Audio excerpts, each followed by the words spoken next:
E nós temos, por exemplo, em Apocalipse, o apóstolo João observando animais com olhos por dentro, olhos por fora, né? E mais uma série de coisas estranhas em Apocalipse.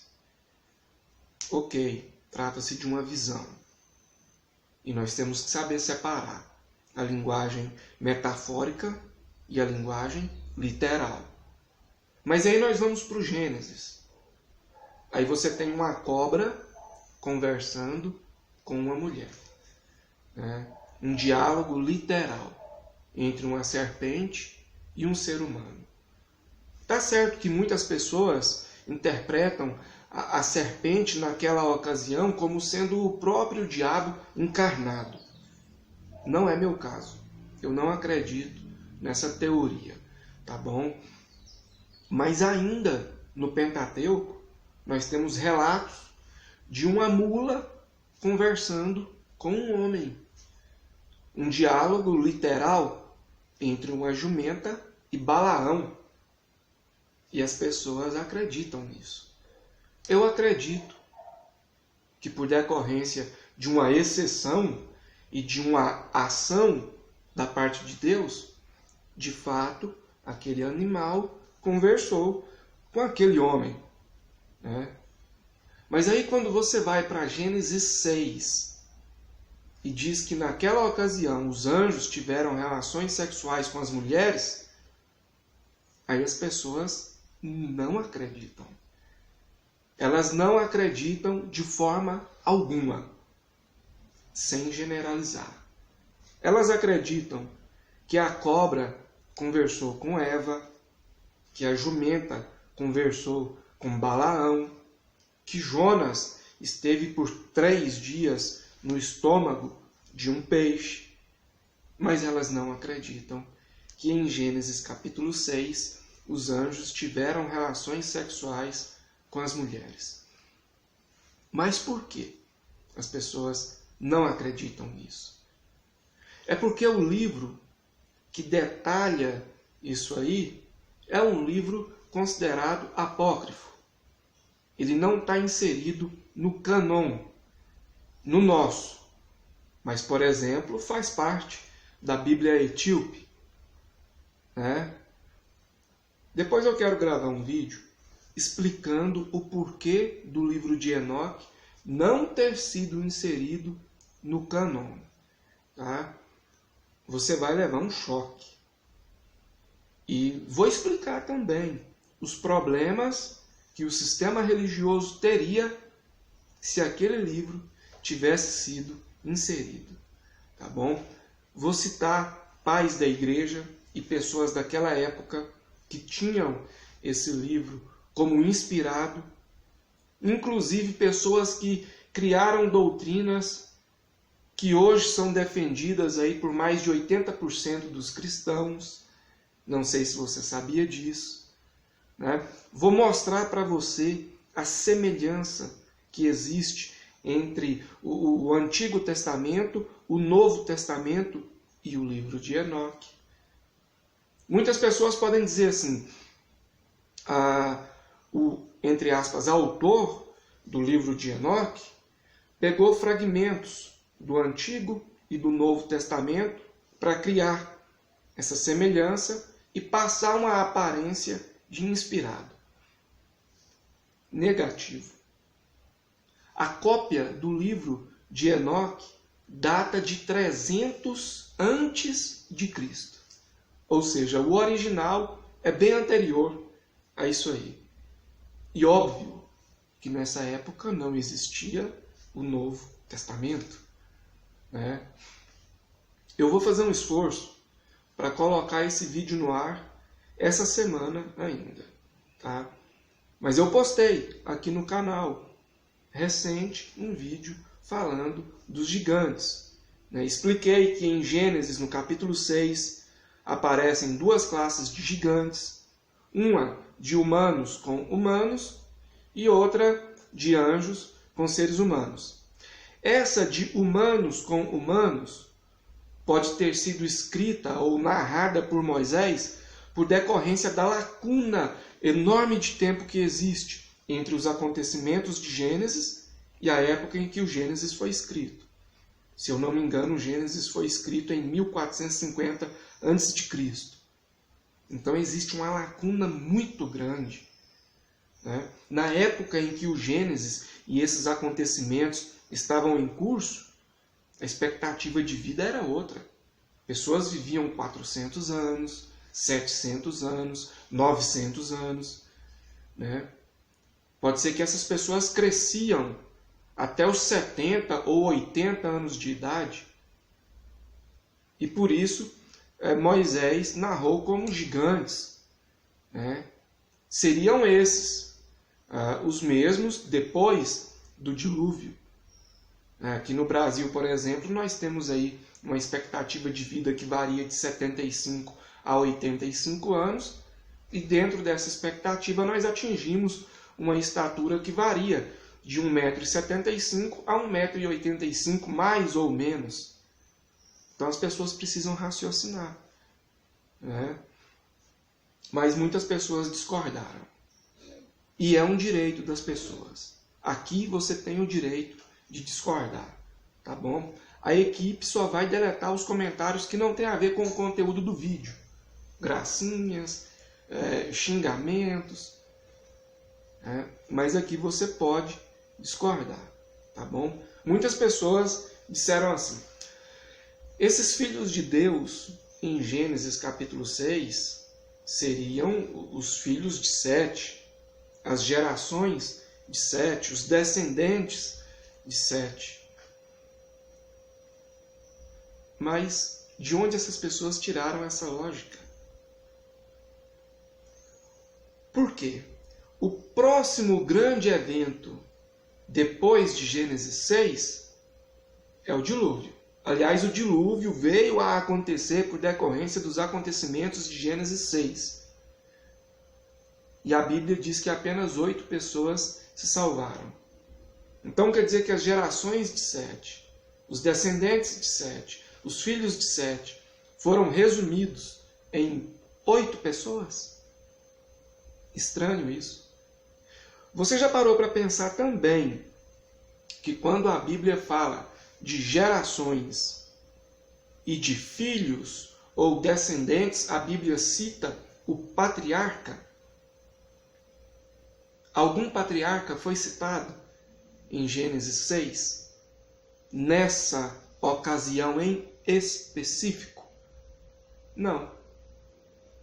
Aliás, não sei se você sabia, mas o Códice Alexandrino traz a expressão Benai Elohim de Gênesis 6 como anjos. E mais, quando nós temos um contexto que envolve homens justos e homens ímpios, a Bíblia chama os homens justos de filhos de Deus. Mas lá em Gênesis 6, o contexto não é homens justos e homens ímpios, seres humanos justos e seres humanos ímpios. Não. O contexto é anjos e seres humanos. As pessoas precisam entender isso aí. Não estou querendo dizer que você tem que ter o livro de Enoque como inspirado, ou que isso seja vital para a salvação. O que você precisa saber a respeito da salvação está no nosso canon, na nossa Bíblia. Mas quando você parte para assuntos mais complexos, é necessário um aprendizado mais amplo, uma pesquisa mais abrangente. Não é verdade? Eu vou ler aqui e responder 3 perguntas que fizeram a respeito desse tema. Tá? Primeira pergunta: por que razão o julgamento de Deus incluiu apenas o homem, os animais e a terra, se os causadores do problema foram seres angelicais? Olha, esse pensamento é errado, tá bom? Porque o julgamento de Deus não incluiu apenas os animais, a terra e os seres humanos. O julgamento de Deus incluiu também esses anjos que pecaram, que caíram. Você vai ver o apóstolo Pedro no capítulo 2, né, na segunda carta, se eu não me engano, capítulo 2, verso 4 em diante, dizendo que esses anjos, eles foram aprisionados, estão aprisionados, tá bom? Aguardando o julgamento. Eles estão no Tártaros. Esse Tártaros aí, em nossas traduções, às vezes, erroneamente, é escrito com inferno. Mas a respeito dessas traduções, eu já expliquei em um outro vídeo, tá bom? E tem um artigo meu gratuito aí na internet para você baixar e entender isso aí. Segunda pergunta. Pessoal, na descrição desse vídeo tem os links para os livros de minha autoria, livros de teologia não denominacional.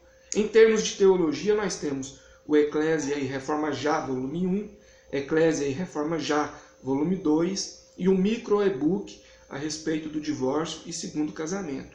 Os links para esses e outros livros na descrição, tá bom? E os links do resumo de cada livro também. É só você acessar a descrição, você vai ver o passo a passo para você adquirir na loja virtual ou direto comigo, tá bom? Só acessar a descrição. Pergunta número 2.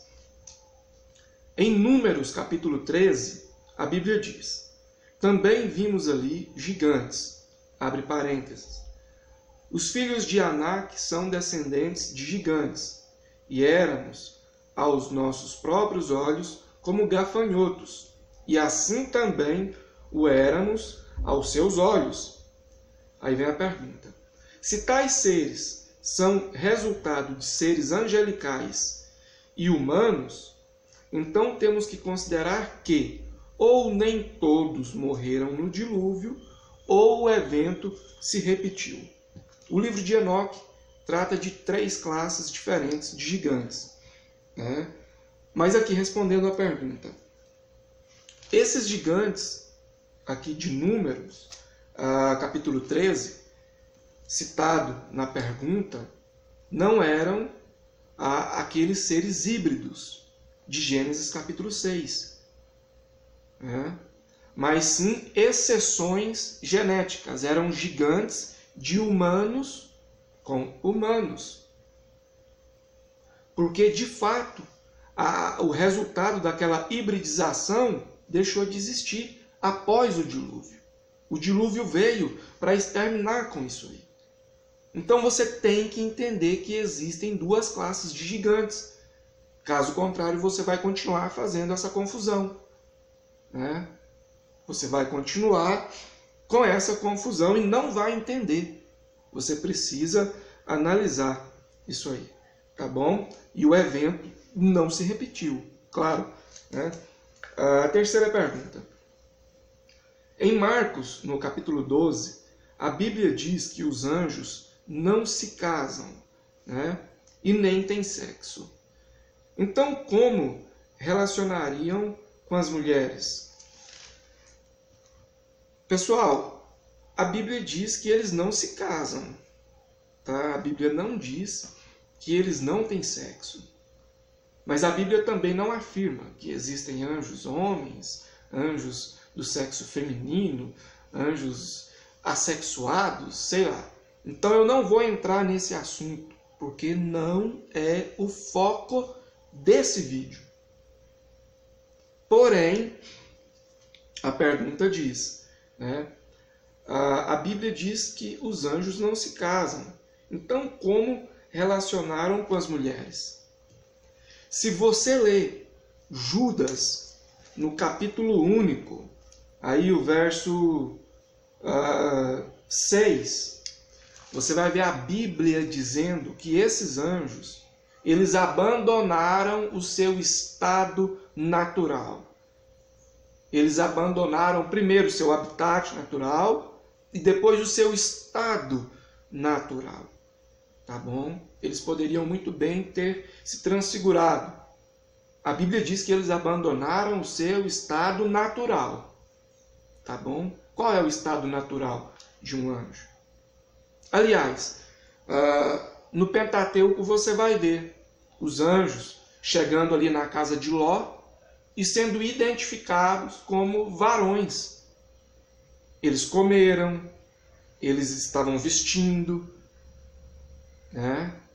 Claro que esses anjos aí, eles não pecaram, mas esses aqui, de Judas, capítulo único, verso 6, são anjos que abandonaram o seu estado natural. Tá bom? E Judas também fala, né? Não vou ler, não vou detalhar para o vídeo não ficar tão longo, mas Judas também fala que esses anjos foram penalizados.